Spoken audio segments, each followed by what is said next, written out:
let's talk about how Biden is pushing his great leap forward with his new infrastructure bill. So many of you may have known that last night Biden was putting forward his new infrastructure bill, which he states is going to cost the American taxpayer, well, nothing, but is going to cost $1.75 trillion.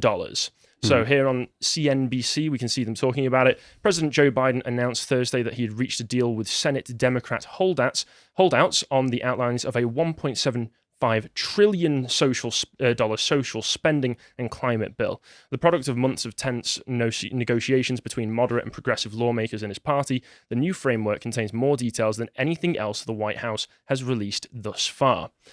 But it still may not be enough to win over key congressional holdouts. I know we have an historic economic framework, Biden said in his remarks at the White House, but he added, I'll have more to say after I return from the critical meetings in Europe this week. I believe, I've not seen the clip myself, but in the screenshots that I've seen of it and people discussing this, he just sort of came out, made the speech, and then said, I'll be in, I think, Italy and other parts of Europe, and then just walked off without taking any questions. How convenient. That's a recurring theme throughout Biden's presidency so far, a reticence to answer for anything that he's talking about, or answer for or be held responsible for any of the absolute cock-ups. Come on, Brandon, let's go. Yeah, let's go, Brandon, etc. Senior administration officials said early Thursday morning that Biden was confident this framework will win the vote of every Democratic senator. And honestly, I won't be surprised if it does. They all seem to be in lockstep. I think there was that thing recently where they were all agreeing to give more money to Israel, where even AOC was forced to vote present rather than no, because she was desperately wanting to vote against it, and there was those images of her crying and weeping. So essentially this bill, as far as you can tell, is ridiculously huge. It's been actually cut down from the previous draft of the bill, which I believe Carl and Callum went over a few weeks ago, which was over 2,500 pages long and cost $3.5 trillion. So you can see they've halved it. And when you are just throwing around numbers in the trillions, you've got to consider like how much of a grip of reality do these people have that they can just go about throwing those sorts of amounts of money around.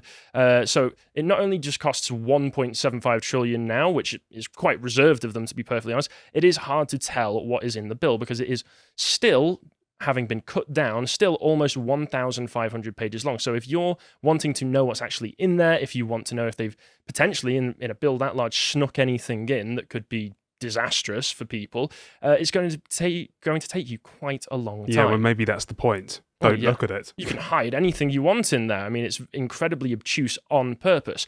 But there is a little bit of a hint from some things that we've heard on what's in the bill. So this Yahoo article talks about the plan would provide free preschool for more than 6 million children, expand Medicare coverage to cover hearing, and raise Pell Grants to help offset college tuition. Framework would also impose a minimum 15% tax on corporations, new levies on high-earning Americans. So there you've got the why we need wealthy people to just pay more in tax, even though they already pay plenty in tax. $100 billion on immigration reform and enhancements to the asylum process, such as expanding legal representation for individuals and addressing processing backlogs. Biden's framework also proposes $150 billion for affordable housing and $320 billion to expand tax credits over the next decade for utility and residential clean energy, clean passenger and commercial vehicles, and clean energy manufacturing. So it sounds an awful lot like what I was talking about yesterday with the conservative bill, which is the plan is just spend more, and it will all be coming from your tax money, everyone in America, so that they can spend it on these, I would call kooky, potentially misapplied ideas where they just think if we just keep encroaching the government into your day-to-day lives, it will make things better, probably, maybe, all in somehow. virtue of Build Back Better. Yes, exactly. There is Biden ran on the Build Back Better platform. I believe this infrastructure bill is being called the Build Back Better infrastructure bill. So it all seems very coordinated at this point, as far as I can tell.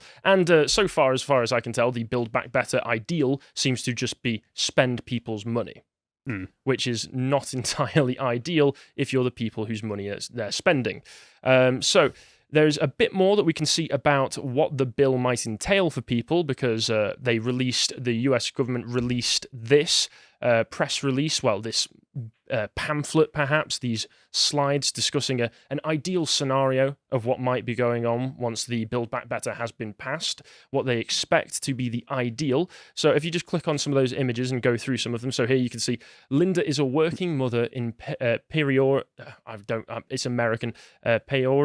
Illinois. She works at a local manufacturing facility as a production worker and earns $40,000 a year. She's pregnant with her son. Now, straight away, that image, in Biden's ideal America, why is a woman that heavily pregnant working in a presumably heavy-duty production manufacturing job? Yeah, I mean, it's just messed up, isn't it? I mean, should you be working on a production line when you're that heavily pregnant? Is there no one who can potentially take off some of the load for her, perhaps in a family dynamic maybe? Well, I guess we'll just have to find out if we go through a bit more of this. So once Leo is born, Linda begins receiving child tax credits of $300 per month, totaling $3,600 annually, to help cover essential costs like groceries, rent, and medicine. So you see, the second the child is born, the government is helping them, maybe, just giving the mother more money, presumably money that she would have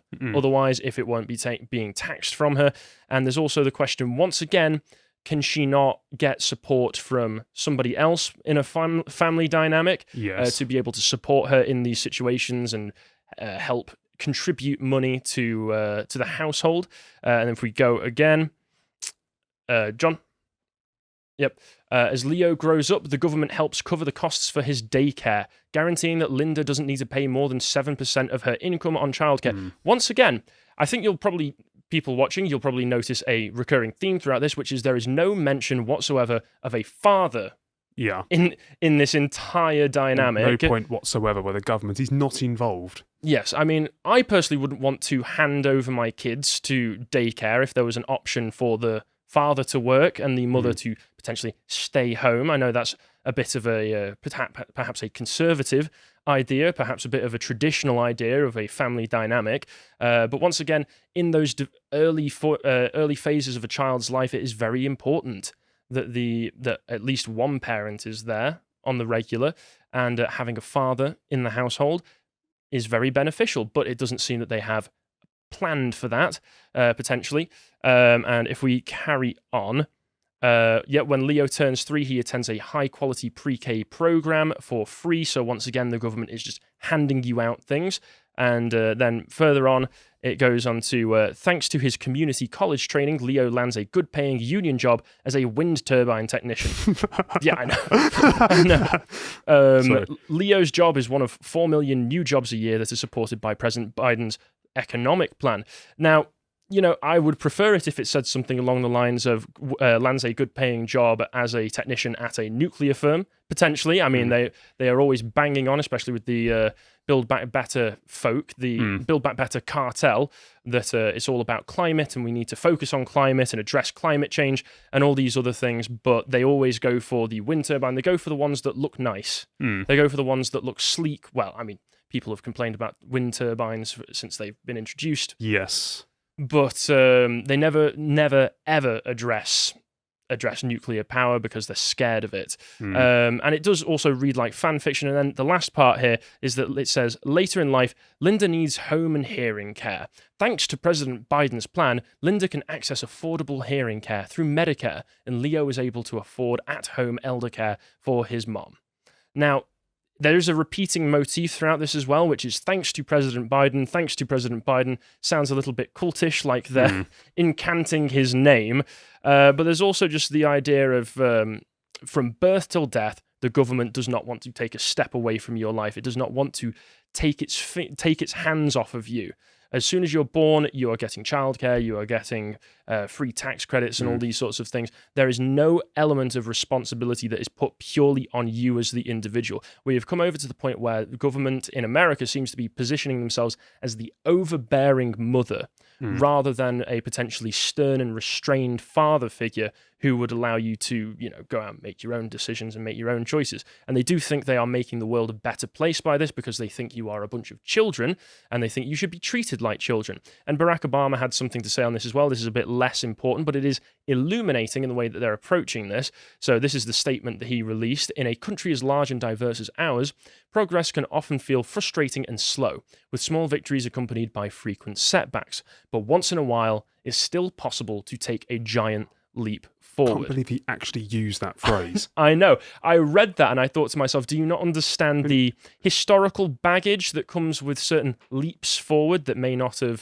were intended to progress infrastructure in a country, a large-scale country with a massive population that didn't particularly go well? No, not in the slightest. Yeah, there appears to be no sort of reflection or evaluation of, hold up, how will this sound? But it also, once again, shows that every time that they don't get to take an extra step or extra leap into your life, they see it as a setback. They see every attempt to tax you more and put more government interference in your day-to-day life as a small victory. Yeah. I mean, the whole lockdown from last year, I know obviously it was implemented by Trump originally, but that was a godsend for the Democrats as far as I can tell. But yeah, so if we move on as well, if that all wasn't enough, the government is planning on making every illegal immigrant potentially a millionaire. So here you can see that the US are in talks to pay hundreds of millions to families separated at the border. The Biden administration is in talks to offer immigrant families that were separated during the Trump administration around $450,000 a person in compensation, according to people familiar with the matter, as several agencies work to resolve lawsuits filed on behalf of parents and children who say that the government subjected them to lasting psychological trauma. Right. The US Departments of Justice, Homeland Security, and Health and Human Services are considering payments that could amount to close to $1 million per family, though the final numbers could shift, the people familiar with the matter said.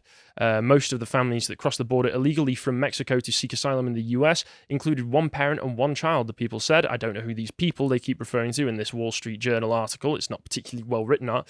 But many families would likely to get smaller payouts depending on their circumstances. The American Civil Liberties Union, which represents families in one of the lawsuits, has identified about 5,500 children separated at the border over the course of the Trump administration, citing figures provided to it by the government. The number of families eligible under the potential settlement is expected to be smaller. Oh, good.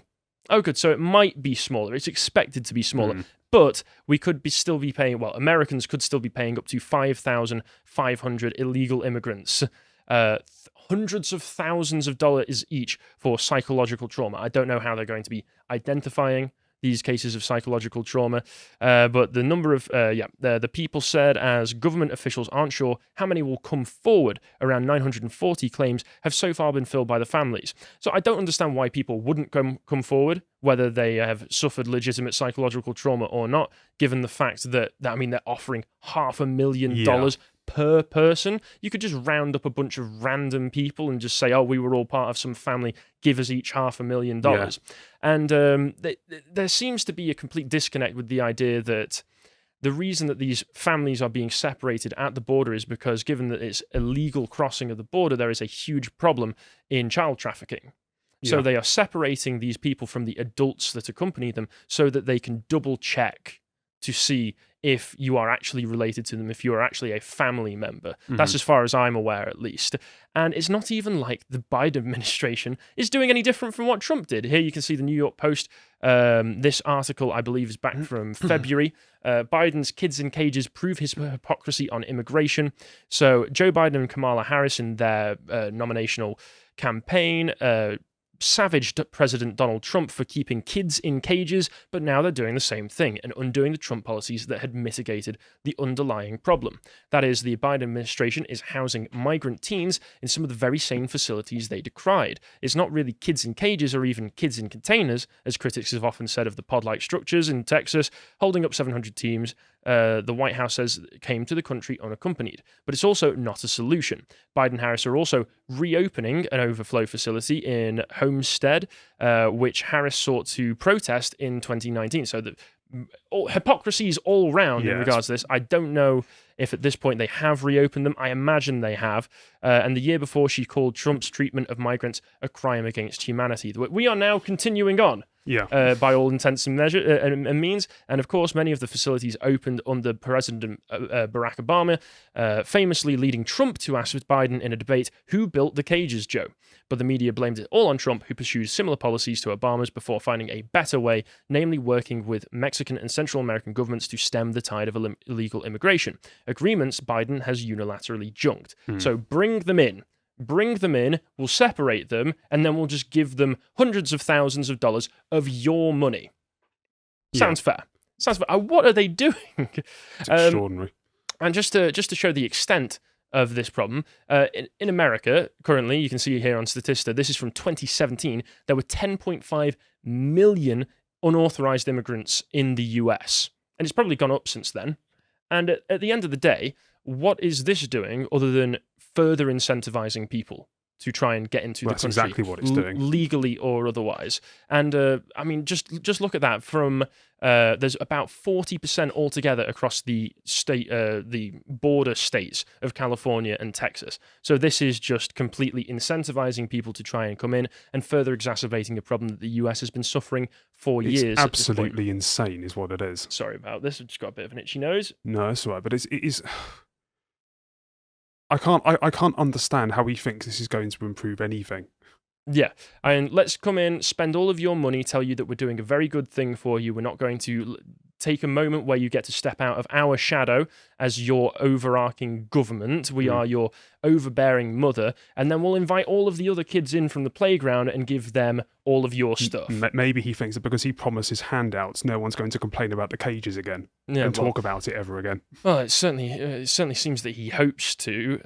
But yeah, and that's all for that. But just for fun, just as a reminder for everybody may be aware of the Let's Go Brandon meme. I think it's a favourite of everyone. So 4 Let's Go Brandon songs in the iTunes top 10, beating Adele, and as this this tweet states, breaking leftist brains. If we just take a look at this, I don't think this is still accurate to today, but a few days ago, it was Let's Go Brandon was in first place, second place, and third place. I mean, it's also in 8th place, but absolutely demolishing every other song out there. So at least people are enjoying themselves. People are trying to make the best of a bad situation, sadly. But yeah, the whole thing just is terribly, frighteningly familiar to everybody in the UK who's seen what the Conservatives have planned. And I just don't like it. Yeah. I don't like it. It doesn't seem to bode well for the future. No, so, it's pretty worrying. But I would like to say that it's the success of Let's Go Brandon is actually incredible, given that the biggest platform for it, YouTube, has banned it. So here's to the little man. Yeah, we're rising up. We're rising up. Yes. If you enjoyed that segment from the podcast, The Lotus Eaters, you can watch the full thing at 1 p.m. every weekday at lotuseaters.com, or you can sign up to get access to all the premium content we have on the site. Yeah, we've got loads of really good stuff. Every week we have a Contemplations and Epochs episode that goes up, and in the Contemplations we talk about just interesting things, and the Epochs episodes are probably my favourite because I love talking about history. This latest one is we're doing a bit of a series on the 100 Years' War and why England kept winning. And we've not finished it yet, and you're going to really enjoy the end of that one. But we've also got other excellent episodes that we do, like the book club. The most recent one was Shooting an Elephant by George Orwell. This was about his time in Burma as a colonial officer, and when he was tasked with the shooting of a rampaging elephant. And it's really, really interesting what the circumstance of the thing was. But we also have lots of other content, such as premium articles, which have audio tracks on them for our silver and gold subscribers. And we do premium podcasts about things that we don't really feel that we can put on YouTube or have done a particularly large amount of research into. And so it's worth keeping them slightly more private. And we also do lots of very interesting interviews, such as this one with comedian Steve Hughes, which was really fascinating because I didn't expect him to be a philosopher. But anyway. Yeah. Also, the last thing to mention is the live event content we have. So we occasionally, when we get around to it, doing our live events, and the videos from them are on the website as premium, of course, because people came to see and paid. So go and check that out. This is on the worst of critical race theory. Yes. And I do mean the worst. It's unconscionable. Yeah. So if you'd like access to all that premium content, go to lotuseaters.com and subscribe. Thank you and goodbye.